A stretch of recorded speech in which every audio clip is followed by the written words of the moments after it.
하나님께 부름받은 모세에 대해서 우리 생각하면서 은혜를 받으시겠습니다.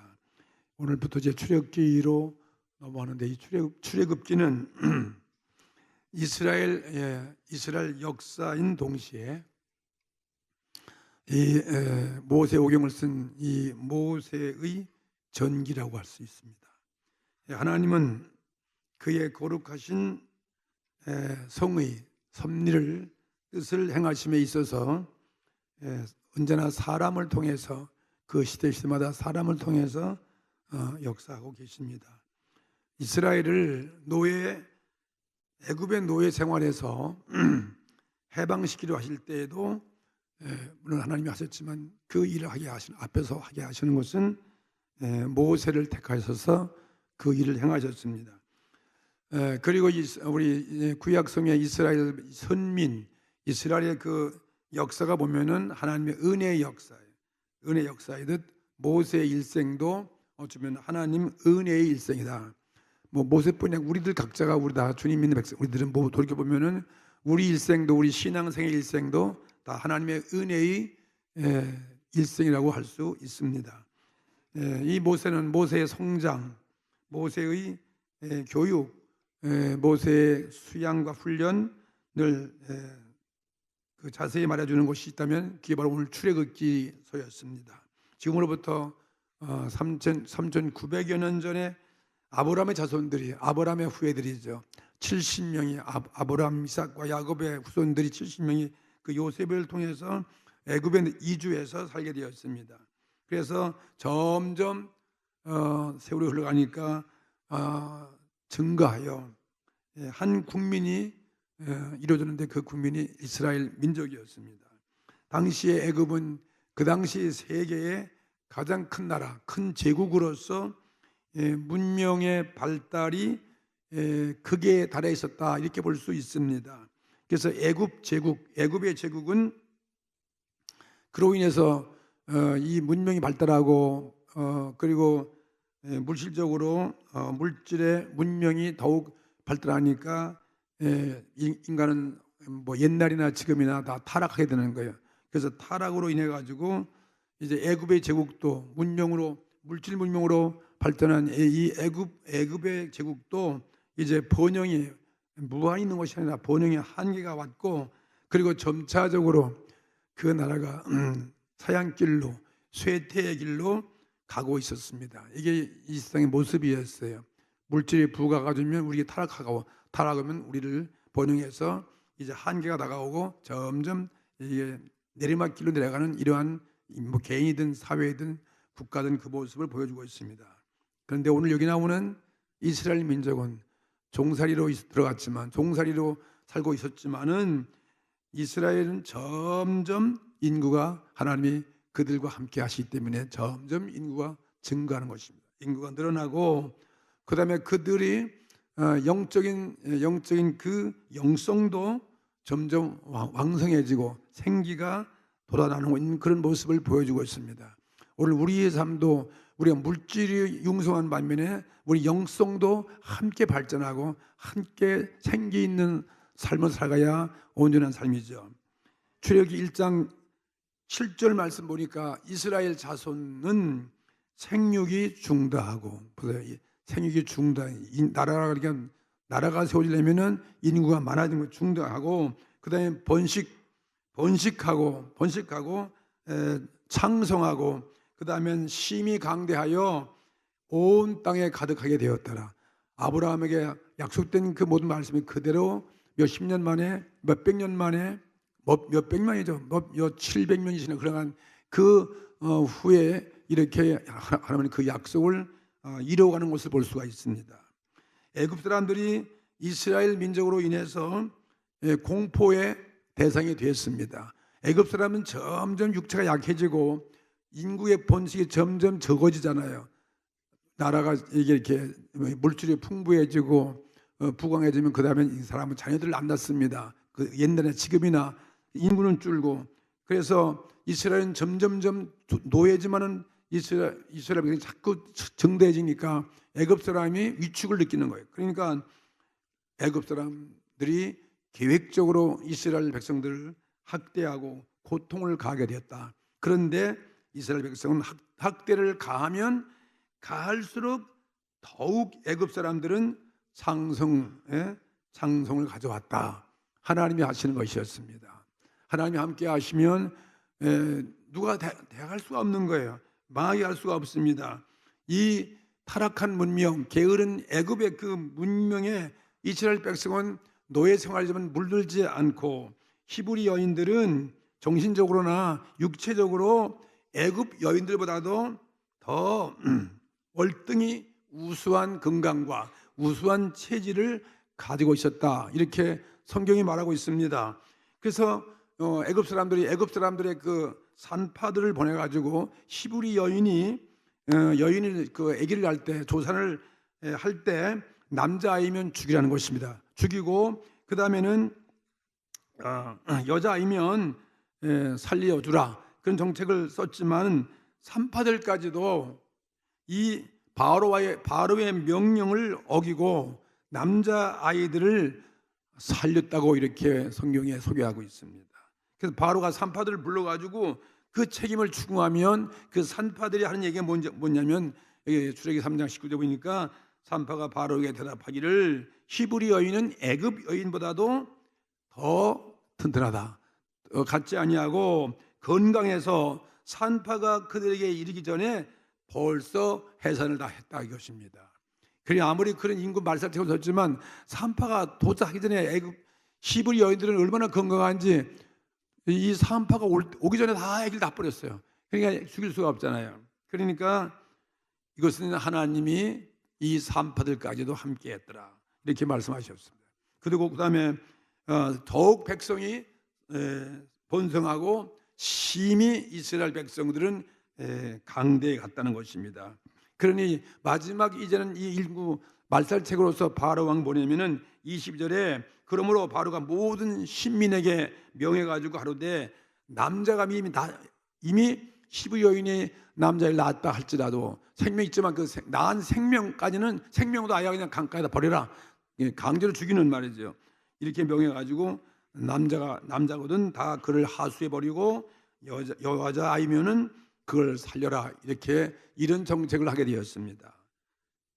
이때 모세는 태어났습니다. 모세는 이스라엘 레위 지파 12지파가 레위 지파의 여자에게서 태어났습니다. 그가 준수한 남자아이였으므로 그의 어머니가 그를 몰래 버리지 아니하고 숨겨서 몰래 길렀는데 더 이상 이제는 숨길 수가 없는 거예요. 성장대에 나가서 소리가 그 밖으로 나가고, 그래서 할 수 없이 갈대 상자를 만들어 가지고 애굽 강가에 갈대 상자를 만들어 가지고 그 속에다가 넣어서 나일 강물에 띄었더라. 그런데 마침 그때 이 바로의 공주, 바로 왕의 딸이죠. 그 딸이 하숫가에 나오게 되었습니다. 물론 무슨 산책을 나왔는지 모욕하러 나왔는지 아니면 애굽 물신에게 무슨 제사로 나왔는지 모르겠지만은 차간 이제 이 나일 강물에 수장되거나 아니면 이 악어의 밥이 될 수밖에 없는 이런 이 모세의 운명이었지만, 그런데 바로 공주가 이렇게 그걸 발견하고 울음소리에 발견하고 그 상자를 열어보니까 거기에 아주 아름다운 준수한 모세를 봤어요. 모세의 눈이 그 공주를 보다만 갈대 상자에서 우러댔을 것입니다. 그때 이 하나님께서 이 바로의 딸 공주의 마음을 감동을 준 거죠. 하나님의 섭리는 참으로 오묘하다는 것을 보여주고 있습니다. 포악한 임금에 비해서, 아버지 임금에 비해서, 왕에 비해서 그에 따른 인자한 여인이었습니다. 그래서 물에서 그를 건졌다. 그래서 이름을 모세라고 지었어요. 모세, 물에서 건졌다. 이름 짓고, 사실 이 공주는 그 모세를 구원했지만 장차 그 애굽 제국의 노예를 해방시키는 원수를 자기 집에 갖다 키운 거예요. 그래서 원수를 키운 것입니다. 생각하면 이거는 얼마나 그 아버지에 대해서 불충불효한 행위였습니까? 그러나 이건 하나님이 하신 일이었습니다. 하나님의 섭리는 사람의 생각과 다른 것입니다. 사람의 뜻과 하나님의 뜻은 하늘과 땅처럼 말이죠. 예, 이게 다르다는 거예요. 예? 하나님의 섭리에 의해서 이루어진 것입니다. 만일 그때 이 모세가 바로의 공주에서 구원받지 못했다면은, 예, 물에서 건져받지 못했다면은 인류 역사가 어떻게 되었을까 하는 것을 우리 생각해 보십시오. 예, 인류의 최초의 자유 인권을 운동을 한 그런 것이 뿌리가 바로 이 모세의 사건이었고, 모세의 십계명도 우리에게 주어줄 수가 없는 것이고, 위대한 구약의 많은 예언자들의 그 위대한 예언자들의 예언의 말씀을 우리 인류가 알 수 없을 것이고, 그 다음에 또 모세가 없었다면 이스라엘 민족이 말살되었더라면 오늘 예수 그리스도 어떻게 세상에 나올 수 있겠습니까? 예수 그리스도가 오게 된 것이고, 더 나아가서 우리 준 이 성경을 준 신약성인 바울 사도 바울 같은 사람들, 많은 예수님의 12제자들을 통해서 이렇게 온 인류가 구원받게 되는 이 문제가 어떻게 되었겠습니까? 기독교 문명과 그리고 이 십자가 구원의 복음은 아마 존재하지 못했을 것입니다. 다 하나님의 섭리와 뜻이죠. 인류를 구원하기 위한 하나님의 성의 거룩한 뜻이 이루어지기 위해서 이런 사건이 벌어지는 것입니다.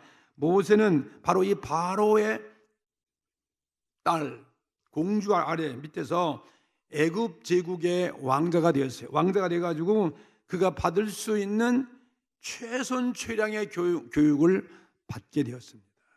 당시 태고 옛날 문명의 화려한 곳들이 전부 다 애굽 제국에 몰려 있습니다. 정치나 경제나 법률, 종교, 문화, 과학, 모든 천문학, 약학 등 모든 학문에 모세의 조예가 얼마나 심오했던지, 모세가 이제 그의 통솔력과 모세의 통솔력과 모세의 지도력과 사회 당시의 제도 모든 법률 율법을 보면 능히 우리가 그걸 성경을 통해서 알 수가 있는 거죠. 모세의 교육은 이제 다 끝났습니다. 그리고 지식의 준비가 다 이룩되었습니다. 이렇게 지식적으로 신체적으로 완벽한 이와 같은 청년이 되었을 때 그는 이제부터 세상에 나가서 자기의 꿈을 이루는 무언가 큰 일을 하고 있었는데, 그때 이 말씀 모세는 자기 자신을 알게 됐어요. 자기는 애굽 사람이 아니에요. 자기는 애굽의 양자가 되었을 것이고 왕의 양자가 된 것이고, 그리고 이스라엘의 혈통을 받은 자임을 이미 알게 되었습니다. 애국심이 불타게 되었습니다. 내가 이 받은 이 모든 교육을 내 민족을 구원하는 데 쓸 것이다. 그렇게 교육했습니다. 그런 어느 날 들에 나갔을 때 자기 동포 이스라엘 백성들이 애굽 관리에게 학대받는 것을 봤어요. 모진 고통을 받는 것을 보고서 분개했습니다. 막 의분이 막 일어났습니다. 그래서 그냥 자기도 모르게 본능적으로 애굽인을 쳐 죽였어요. 한 방에 쳐 죽이고, 그리고 아무도 안 버린 줄 알고서 모래 속에다 다 암매장을 해버렸다. 이렇게 기록되어 있습니다. 그런데 마침내 이 일이 들키게 되었어요. 발각되려 하자 그래서 그냥 자기 지은 죄 때문에 두려운 나머지 이 모세는 자기 생명의 위험을 느끼고 애굽 땅을 떠나서 동쪽 홍해 저편에 있는 미디안 신의 광야, 미디안이라는 그 광야들로서 도망치게 됐다는 것입니다. 얼마나 여러분 애석한 일이겠습니까? 모세는 아직 백성을 구할지도 못한 채 구원할 길을 알지 못하고 있습니다. 그는 사람의 분노로서, 사람의 혈기로서 하나님의 의로운 뜻을 이루려 했던 것입니다. 그의 뜻은 가상하지만 그러나 그가 취한 방법은 잘못된 것이었습니다. 사람의 생명을 죽이고 인간의 방법, 인간의 지식과 인간의 분노와 혈기를 가지고 왔던 것이었습니다. 그는 보통 사람과 마찬가지예요. 더 나은 게 없어요. 보통 애국자가 하는 그 방법을 따라서 그의 동포에게 인권의 자유와 해방을 주렸던 것입니다. 자기의 폭력으로 자기 폭력자를 폭력으로 꺾어버리려 했습니다. 그는 이스라엘 해방시키려는 대사명을 맡기에는 아직도 부족한 사람이었습니다. 이제는 하나님께서 이 애굽인의 학교, 애굽의 왕실에서의 공부가 아니고 이제는 하나님의 학교에서 배움의 필요가 필요한 것이었습니다. 오늘 우리 신앙생활은 세상에서 살다 우리는 하나님 여러분 학교에 오신 거 믿으십니까? 이 교회는 하나의 학교와 같은 것이고 어쩌면 하나님의 신령한 하나님의 훈련장이고 하나님의 치료하시는 병원이기도 하고 하나님께서 우리를 이런 하나님의 학교에 여러분이 들어오게 하신 것이 바로 여러분의 신앙생활이에요. 그리고 순복음 부트교 오셔서 이러면 하나님 학교에 입학한 것입니다. 우리는 사회에서 모든 학교 교육 받지만은 하나님의 학교에서는 이 교회에서만 우리 받는 것이죠. 그래서 이 모세도 이제는 애굽인의 학교가 아니고 하나님의 학교에서 배움의 필요가 있다 이것입니다. 그리고 그 학교는 지금 도망간 어디냐? 시나이 반도 미디안 땅이었습니다. 그는 거기에서 자그마치 자기 인생의 3분의 40년이라는 40년이라는 그 긴 시간을 수양을 하게 되었습니다. 그래서 모세는 이제 40년 동안 궁중에서 배우고 그 다음에 40년은 광야에서 배운 것이고 나머지 40년은 이제 주님의 부르심 받은 그 사명을 감당하는 일생을 마치게 된 것이었습니다. 이제는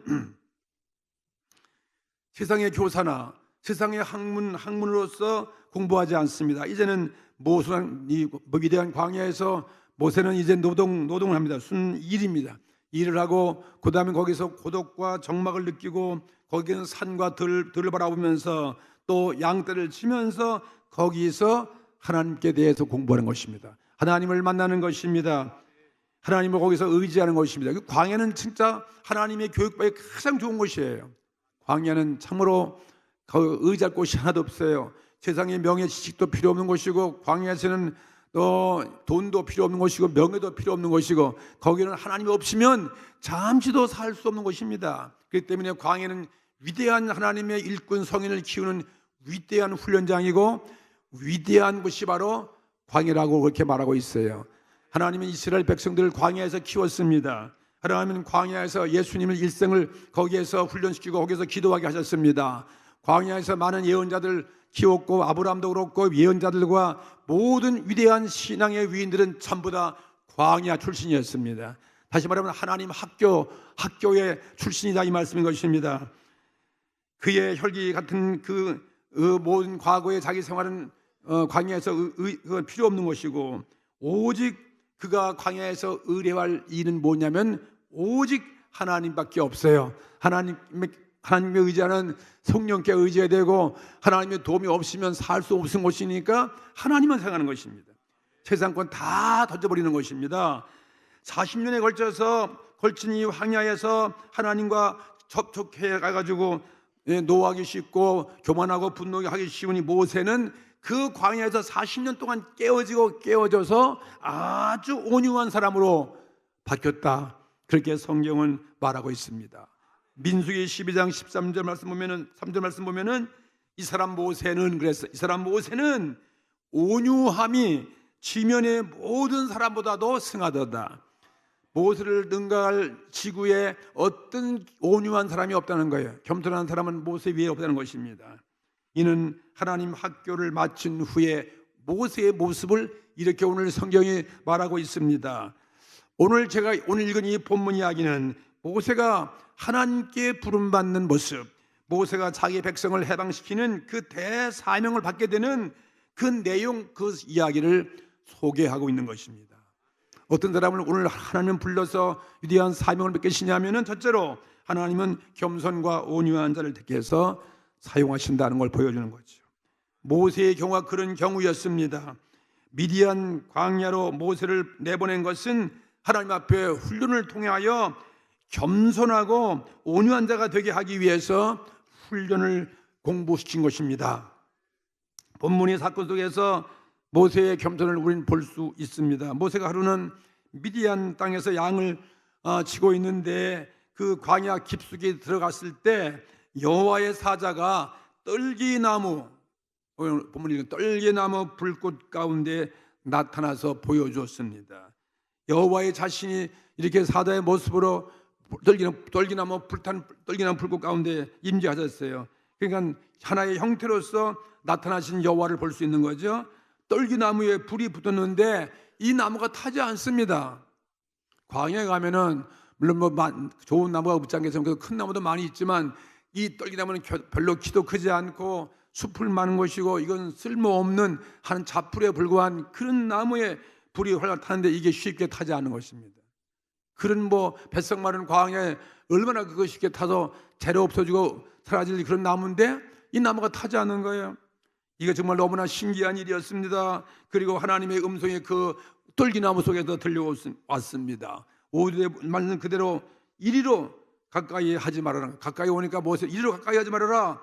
너의 선 곳은 거룩한 땅이니 내 발에서 신을 벗으라는 음성이 들려왔습니다. 그래서 모세가 신을 벗습니다. 하나님이 인도하신 땅은 거룩한 땅입니다. 지금까지 살아왔던 자기가 의지했던 그 더러운 신, 더러운 죄를 물 마시듯 마셨던 살아온 너의 죄의 삶을 버리는 것이죠. 죄의 삶을 다 던져버리고 그 자리에서 떠나라는 이 말씀과 마찬가지인 거죠.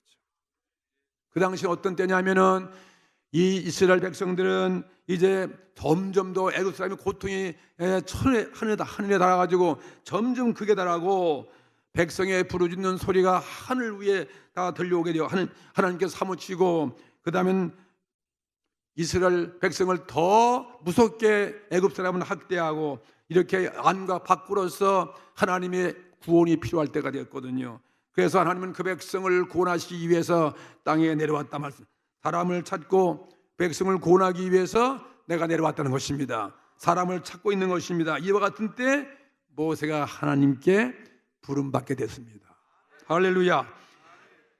그래서 그의 몸은 지금 어떤 모습이었습니까? 모세는 지금 장인 이드로라는 사람 거기에 목자가 되었어요. 그 사유가 되어서 그 이드로의 사유가 되고 목자가 되어서 지금 양과 함께 호렙산 속에서 들어간 때 하나님은 호련히 떨기나무 불 가운데서 이 모세를 만나게 찾으신 것입니다. 과거에는 이 모세가 애굽의 왕실 속에서 있을 때에는 하나님 나타나지 아니했습니다. 그리고 또 위대한 거룩한 예복을 입고 성인을 입고서 이 회당에 있을 때 그때 하나님은 나타나지 아니하시고 노동복을 입고 일복을 입고 자연과 함께하고 그 다음에는 양을 치는 일하고 있는 그러한 모습 속에 하나님은 찾아주셨어요. 출애기 3장 5절 말씀 보니까 너의 선 곳은 거룩한 땅이니 내 발에서 신을 벗어라. 그저 아무도 거기에 증인도 없습니다. 거기에는 산과 양밖에 없습니다. 하나님의 부르심을 잊고 이 모세는 다른 모습이 되어버렸어요. 전에 같았으면은 자기가 할 수 있다고 나섰는데 그것이 아니에요. 모세는 자신의 약함을 지금 알고 있어요. 자기의 부족을 알고 있습니다. 전에는 자기가 좌진해서 내가 백성을 구원하려고 했는데 이제는 그 일을 할 수가 없는 거죠. 자기는 무능한 존재예요. 자기는 지금 사람을 죽인 살인죄를 짓고 누구도 알아줄 수 없는 그런 곳에 숨어있는 그런 신세가 되어 있어요. 그리고 그는 또 더 설상가상으로 그는 말도 돈에 가서 어디 가서 바로 앞에 나가서 그런 말도 할 수 없는 것이고 이제는 말도 뻣뻣해지고 나이도 먹고 이제는 이스라엘 백성이 모세의 말을 들을 리가 없습니다. 그런 자기의 모습을 알게 된 거죠. 출애기 3장 11절 말씀 보니까 모세가 하나님께 고하되 내가 누구간데 나 같은 사람이 어떻게 바로에 가서 이스라엘 자손을 애굽에서 내가 인도에 낼 수 있겠습니까? 이거는 자기가 그냥 교만해서 하는 말이 아니라 이건 진정한 겸손한 사람이에요. 자기 자신이 낮춰줘서 자기 약한 모습 바라보고 하나님께 의지하는 마음이죠. 바로는 지금 대제국의 대왕이고 나는 하찮은 목자에 불과합니다. 내가 어떻게 이런 대임을 감당할 수가 있습니까? 하는 것입니다. 이는 비겁한 소리가 아닙니다. 이건 교만한 소리가 아닙니다. 이건 진심으로 우러나고 있는 깨어진 사람의 모습이에요. 겸손한 말인 것입니다. 이렇게 하나님 오늘날도 겸비한 자에게 백성의 구원의 대업을 청천한 사실을 믿으시기 바랍니다. 여러분 옛날 사울왕은 처음엔 참 겸비한 사람이었어요. 나는 지극히 작은 자이고 이스라엘의 왕이 될 수 없는 사람이라고 해서 그를 기름 부어 세울 때 그는 도망쳐서 3에 숨어서 안 나왔던 그런 사울왕이었는데 그가 왕이 될 때에는 교만해졌어요. 하나님 앞에 그는 제사 드리는 거 우습게 여기고 모든 율법을 어기고 하나님을 무시하고 예언자의 말을 무시했어요. 그래서 하나님은 그래서 사울왕을 버리게 된 거예요. 교만하면 하나님은 버리게 되어지는 것입니다. 대신 겸손한 다윗에게, 하나님을 의지하고 사는 이 다윗에게 왕권이 넘어간 것과 똑같은 얘기죠. 그렇기 때문에 하나님 오늘날도 우리에게 하나님만 의지하고 회개하고 겸손하고 온유한 자가 되어서 하나님을 바라볼 때 이런 사람을 주님은 오늘도 부르시고 찾아주시는 것입니다. 이 일을 맡겨주시는 것입니다. 여러분 금년 이 한 해도 나의 지식만 의지하지 마십시오. 나의 꾀와 나의 방법만 의지하지 마시라는 것입니다. 예수께서 베드로를 부를 때도 마찬가지였습니다. 베드로는 자기가 평생을 갈릴리바다 구석구석 모르는 곳이 없어요. 고기 잡는데 그는 박사요. 근데 그날 밤에 고기 못 잡고 낚시 왔을 때 예수님을 만나서 예수님께 배를 빌려드리고 깊은 바다에 가서 그물을 던졌더니 배가 가라앉을 정도로 그물이 찢어들고 고기 잡았습니다. 이 놀라운 기적 앞에 베드로는 비로소 위대한 하나님의 위대함을 깨닫게 된 것이에요. 자기는 아무것도 아니로구나. 자기의 경험도 소용없고 자기의 노력도 필요 없고, 그래서 예수 앞에 바짝 엎드려, 이 예수님은 목수에 불과한 것이고 예수님은 바다 고기 잡은 그런 것도 없는데 그 목수의 아들 예수 앞에 무릎 꿇고 주여 나는 죄인으로서이다 나를 떠나소서 막 고백했습니다. 자기의 죄를 깨닫는 것입니다. 그 때문에 대이적은 기적은 바로 우리에게 주시는 하나님의 위대한 메시지인 것입니다. 그리고 회개했을 때 주님께서 베드로를 부르는 거예요. 베드로야, 이제는 너가 나를 따라오너라. 너는 이제부터 사람을 낚는 어부가 되게 할 것이다. 그래서 순종하여 따랐더니 정말 베드로는 위대한 사람을 낚는 모든 인류를 구원하시는 위대한 전도자 대사도가 되게 되었던 것이었습니다. 마찬가지입니다. 야고보는 4장 6절에 하나님은 교만한 자를 물리치시고 그랬어요. 교만한 자를 물리치시고 겸손한 자에게 은혜를 주시는 것입니다. 우리가 천국의 구원도 교만한 자가 가는 것이 아닙니다. 나는 죄인으로서이다. 십자가 피에 무릎을 꿇고 내가 그 주님께 의지하고 나의 영원한 생명을 주님에게 맡길 때 이런 자가 오늘 믿음이 생겨지는 것이고, 이런 자가 오늘 죄 용서받는 것이고, 이런 자가 구원의 영원한 천국에 들어갈 수가 있는 것입니다. 우리는 금년에도 오늘 우리 겸손하십시다. 오늘 주 앞에 기도하세요. 주께서 우리 가장 좋은 곳으로 채워주신 것을 믿으시기 바랍니다. 나를 도와달라고 주님께 맡겨드리면 주께서 여러분 써주시는 것이고 여러분의 귀한 사명을 맡겨준다는 사실을 믿으시기 바랍니다. 두 번째, 하나님은 모세를 어떻게 쓰신 것입니까? 모세를 죄책에서, 죄 지은 그 살인죄의 죄책 얼마나 무섭겠습니까? 평생 그 죄의 꼬리표가 따라 달릴 수밖에 없는 이런 그 무거운 죄의 멍에, 무거운 죄책에서 벗어나게 하신 후에 불러주시는 장면을 보여주는 거예요. 그게 떨기나무 불 가운데 임재하신 하나님이에요. 오늘 출애굽기 3장 2절 말씀 보십시오. 2절 말씀 보겠습니다. 여호와의 사자가 어디에 나타났습니까? 떨기나무 불꽃 가운데서. 왜 광야에 그 큰 나무도 많고 좋은 나무도 많은데, 강한 나무 많은데 그 쓸모없고 약한 나무 왜 거기에 여호와가 임재하셨겠습니까? 이상하잖아요. 뭐 좋은 나무가 거기에 임재하시지. 떨기나무 불꽃 가운데서 그에게 나타나니라 말씀하셨습니다. 그가 보니 떨기나무에 불이 붙었는데 불이 타지 않습니다. 이 나무가 타지 않고 불이 꺼지지 않는 거예요. 떨기나무는 하면 불도 확 타버리고, 이거는 제가 될 텐데 이 나무가 절대 안 타는 것입니다. 이거 얼마나 신기한 일이겠습니까? 쓸모없는 이 떨기나무가 하나님의 불이 임재하는데 그게 안 타고 있으니 신기한 불인 것이고, 이게 신기한 기적이고, 이게 신기한 이적이 아니고 무엇이겠습니까? 하나의 기적인 것입니다. 여러분, 성경에 나오는 수많은 기적들이 우리가 얼마나 많이 있습니까? 많은 크고 작은 모든 기적들은 하나님이 우리에게 주시는 위대한 깊은 뜻과 예언과 거기에 말씀과 메시지가 담겨있다는 사실을 알아야 되는 것입니다.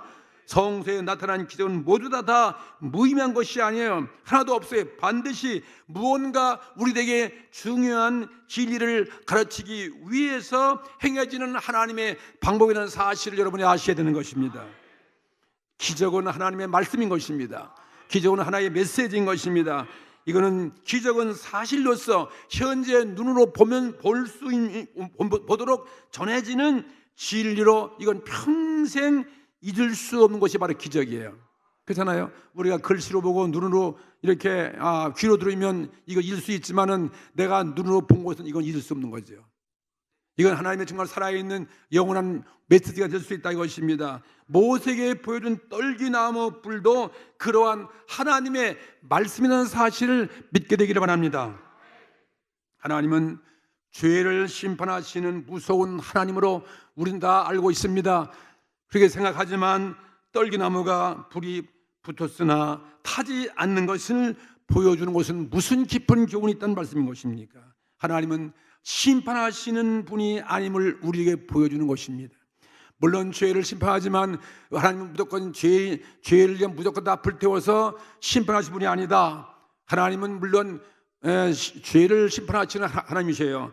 히브리서 12장 29절 말씀 보면 우리 하나님은 소멸하시는 분이 분이시다 이 말씀했어요. 하나님은 불로서 불이시다. 하나님은 심판 소멸하는 불이시니라 말씀했지만 또 하나님 어떤 분이냐면은 하나님은 예레미야 애가서 보게 되면은 3장 22절에 이런 말씀이 있습니다. 여호와의 자비와 긍휼이 무궁하심으로 우리가 진멸되지 아니함이니이다. 할렐루야. 저는 이 말씀 보고 진정하게 이루어지는 것입니다. 여호와 하나님은 자비와 긍휼이 무궁하시다는 거예요. 무궁하셔요. 물론 심판도 있지만 무궁하심으로 우리가 뭐하지 아니한다? 진멸되지 아니합니다. 다 우리 따라하세요. 여호와의 자비와 긍휼이 무궁하심으로 우리가 진멸되지 아니함이니라. 할렐루야. 오늘 이 말씀 붙잡게 되기를 바랍니다.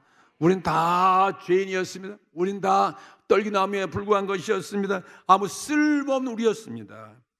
불 속에 집어넣지만 그러나 이 떨기나무는 불태워지지 않습니다. 구약성에 우리는 다니엘, 사드락, 메삭, 아벳느고는 하나님의 신앙을 지키다가 그 느부갓네살 그 뜨거운 침묵을 불 가운데 던졌지만은 하나님이 그들과 함께 하심으로 불이 그들 머리털 하나도 태우지 아니했어요. 옷도 하나 눌지 아니하고 불 가운데 타지 않게 하시는 거지요. 그들을 절대로 지면하지 아니했습니다. 이와 마찬가지로 오늘 우리가 어떤 죄를 졌다 할지라도 그 죄를 예수의 십자가 앞에 물어 엎드리고 회개와 온유와 겸비해지고 주님의 십자가 보혈의 피가 있는 이상은 여러분 절대로 진멸되지 않다는 사실을 주시는 하나님의 구원의 메시지가 아니고 무엇이겠습니까? 모세는 여기에서 본 것은 진멸치 않으시는 긍휼의 하나님을 비로소 알게 된 것입니다. 자기는 모세가 얼마나 지금 떨고 있어요. 추모 살고 있습니다. 40년 동안 밖에 나갈 수 없어요. 죄로 인해서. 그런데 그 사실을 보고 거기서 해방시키는 것입니다. 오늘 여러분의 죄가 무엇인지 모든 죄책에서 해방되기를 주의 이름으로 축복합니다. 모세는 자기 자신도 실망스러운 존재고 더군다나 자기가 구원해야 할 이스라엘 민족은 더 실망한 민족이에요. 400년 동안 노예 생활한 노예 근성이 있습니다. 그들은 무지몽매합니다. 그런 사람들, 이런 이 애굽 제국에서의 아주 죄악에 젖어 있는 이 이스라엘 민족들, 물론 인구는 중다하지만은 그 백성을 구원시킨다는 것은 이건 진짜 불가능한 일이었습니다. 근데 이스라엘 민족이 구원하려 해도 깨닫지 못하는 민족이고 죄만 더 질 수밖에 없는 이 민족들, 노예 생활에 만족한 그 백성을, 떨기나무에 불과한 백성들이죠. 영원히 그들은 종으로 살아갈 이스라엘 백성을 하나님은 내가 너희 백성을 버리지 아니하신다, 그것을 보여주는 것입니다. 할렐루야. 하나님은 아브라함, 이삭과 야곱에 약속한 그 언약을 지키시는 분인 것입니다. 그 백성을 볼 리가 없는 것입니다. 하나님은 진멸치 아니하십니다. 오늘 저와 여러분을 진멸치 아니하시는 하나님을 바라보십시오. 하나님은 구원해 내겠다는 하나님의 의지를 보낸 것이 떨기나무에 불같이 타오르는 하나님의 모습이었습니다. 하나님은 죄를 미워해도 하나님의 긍휼과 자비하심에 의해서 소멸되지 않습니다. 우리가 진멸되지 않습니다. 우리가 망하지 않습니다. 우리가 지옥 가지 않습니다. 그것을 실물 교육을 하고 있어요. 우리엔 예수님에 의해서 구원이 있습니다. 우리는 의로워졌습니다. 우리엔 천국이 있습니다. 우리는 주의 약속을 믿습니다. 우리는 믿음으로 간다는 사실 여러분 굳게 붙잡으십시오. 이것이 호렙산의 간단한 이적에 보여주는 사건이었습니다. 하나님은 오늘 금년에도 오늘 어떤 죄가 있다 할지라도, 어떤 나의 과거의 실수가 있다 할지라도, 나의 못된 성격, 혈기 다 있다 할지라도 오늘 주 앞에 겸손하십시오. 오늘 주님 말씀을 붙잡으십시오. 회개하시면 다 용서하시고 우리를 불러서 위대한 사명을 금년 이 한 해도 감당케 하시는 사실을 믿으시기 바랍니다. 우리는 오늘 금년을 맞이해서 어떤 여러분 상황 속에 있습니까? 나의 교만과 오만과 아직과 그런 오늘 죄책에서, 이 죄악의 무거운 짐에서 벗어나기를 주의 이름으로 축복합니다. 내가 회개한 자리에 앉아서 오늘 겸손하시고 내가 모든 죄책의 무거운 짐에서 오늘 벗어나게 되면 십자가 보혈을 의지하고 죄사함의 그 확신을 갖게 되어지고, 그리고 하나님의 자비하심을 믿기만 하면 얼마나 주님은 찾아주셔서 오늘 여러분들을 사용하시는 것입니다. 죄 없는 자가 어디에 있겠습니까? 오늘 하나님은 우리를 불러서 하나님은 오늘도 일하시는 것입니다. 위대한 우리 주의 거룩한 뜻을 이루어간다는 사실을 믿으십시오. 가시나무같이 떨기나무같이 죄로 인해서 쓸려오는 우리들에게 오늘 하나님의 성령을 부어주시려 원하신 것이고, 우리 가운데 성령이 임하면 우리는 불타지 않습니다. 진멸되지 않습니다. 꺼지지 않습니다. 우리의 소원, 하나님의 거룩한 소원을 이루나가시는 위대한 도구의 사명자가 되기를 주의 이름으로 축복합니다. 다 같이